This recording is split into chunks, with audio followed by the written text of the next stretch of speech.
Probably where all the teachers and students have a relationship so no one feels left out. The teachers are trying to find ways to help the students who struggle more, and the students are trying to keep up. Like a free, like safe, like Okay. place to be in. Okay. And there was like inquiry. Yeah.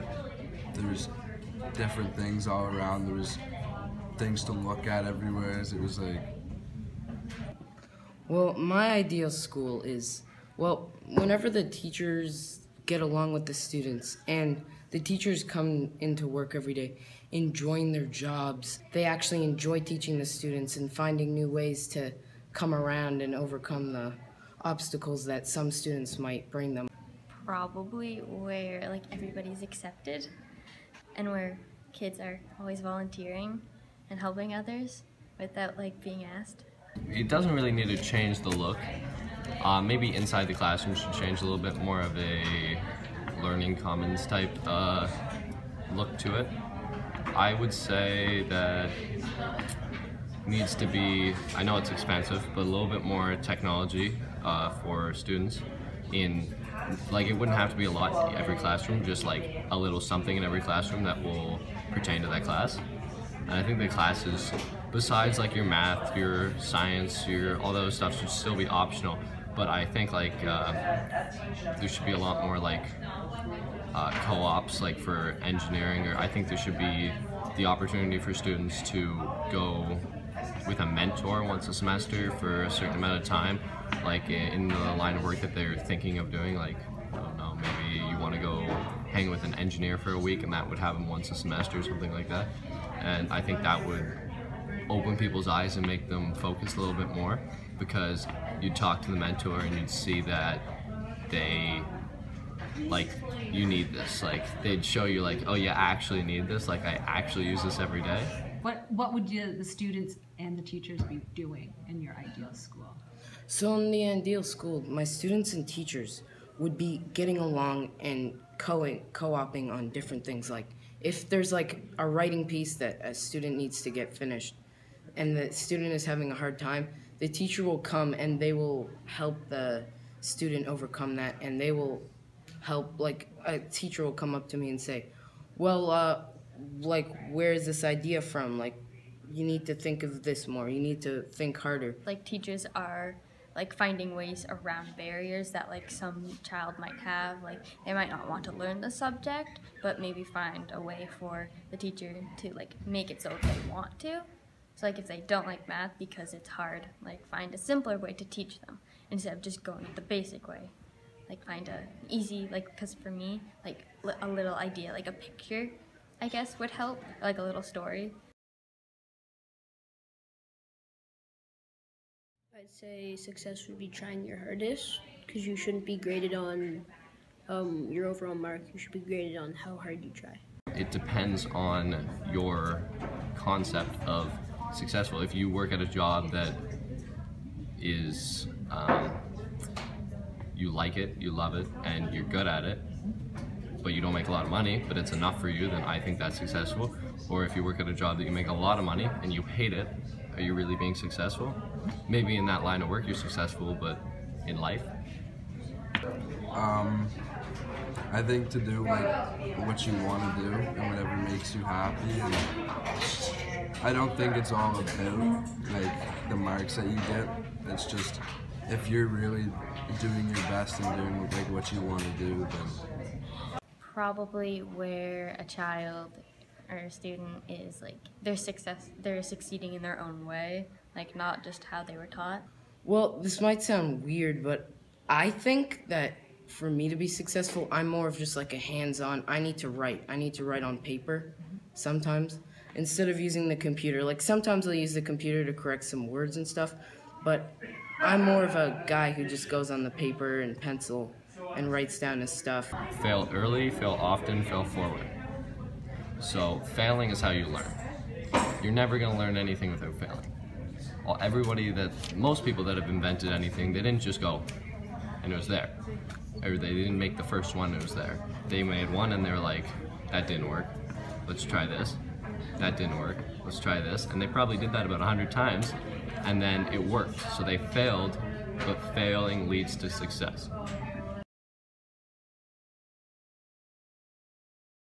A lot more independent work, not so many like notes and lessons and things like that. But if you teach someone something that they will focus on it or be able to do it themselves, they tend to remember it more. I know I do. Like if a teacher shows me 2 or 3 questions on the board of math or something, and then we work on it for the rest of the class, let's say we do 10 minutes on 10 minutes, or for the rest of the class working, I will probably have a few questions, but I'll probably learn it better than if they were to talk for 50 minutes and then let me work for 10. In French, we read The Little Prince. Yeah, and that was a big topic, like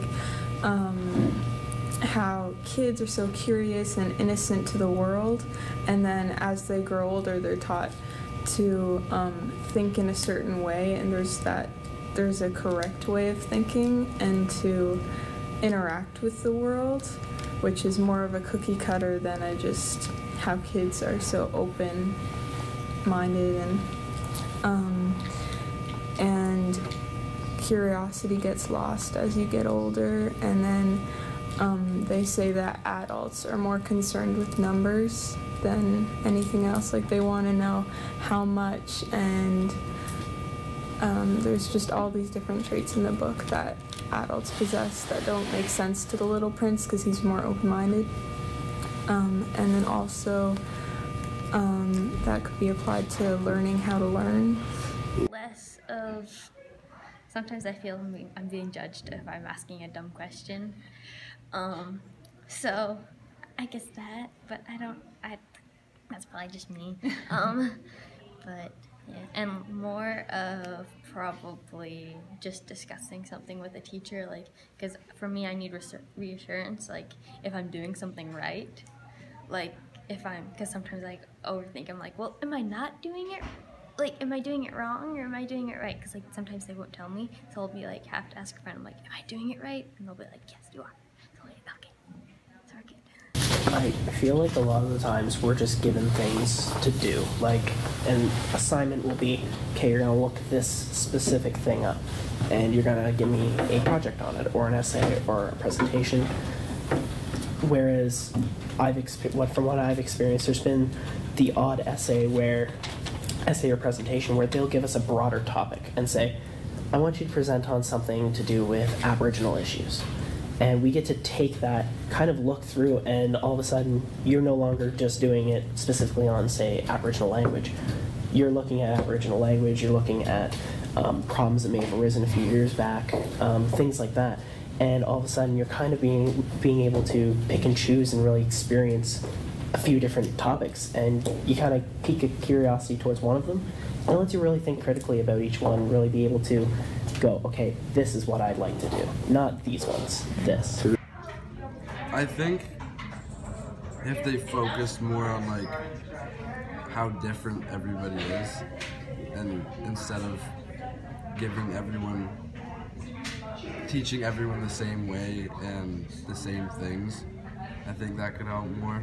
Just because really everyone's got their own like strong points and their own weak points, and I think helping people find the strong points.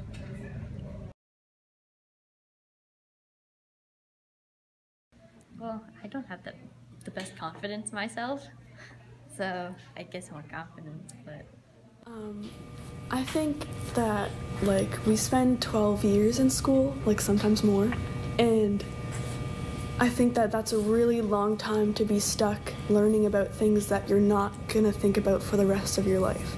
Like it's like a huge chunk of our life, and we should be doing things that like make us happy and that we want to learn about, and like doing hands-on things that make us like passionate, and not be, crying over math every day because we hate math. Like I don't see why we have to do certain things if we have no interest in them whatsoever.